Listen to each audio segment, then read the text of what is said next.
আসসালামু আলাইকুম প্রিয় দর্শক, কেমন আছেন সবাই? আশা করি ভালো আছেন আলহামদুলিল্লাহ। প্রিয় দর্শক, আজ আমি হোমমেড চিকেন ব্রেড পিৎজা নিয়ে হাজির হয়ে গেলাম। প্রথমে আমি চিকেন পরিষ্কার করে ধুয়ে নিচ্ছি এবং কিউব করে কেটে নেব।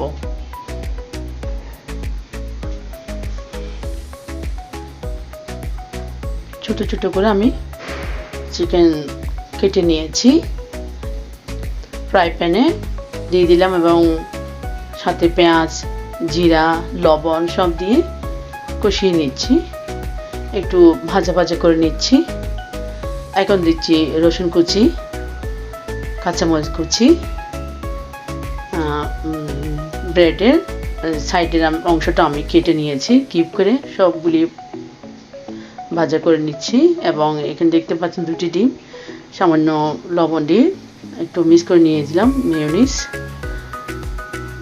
ভিনেগার দিলাম 1 চা চামচ সয়া সস, টেস্টিং সল্ট সব দিয়ে আবার মিক্স করে নিচ্ছি, নাড়াচাড়া করে নিচ্ছি। একটু ফেটে নেওয়া ডিম দিয়ে এখন দিয়ে দিচ্ছি কাঁচামরিচ, টমেটো কুচি, মেয়োনিজ সব উপরে দিয়ে দিলাম।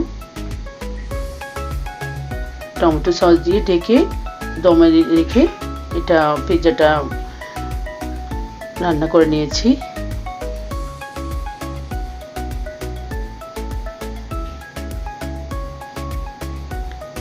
আমার বাগানের পুদিনা দিয়ে দিলাম, দেখতে পাচ্ছেন উপরে কুচি করে দিয়ে দিলে দেখতে সুন্দর, খেতেও মজা। আমার রেসিপি দেখার জন্য সবাইকে ধন্যবাদ। আল্লাহ হাফেজ।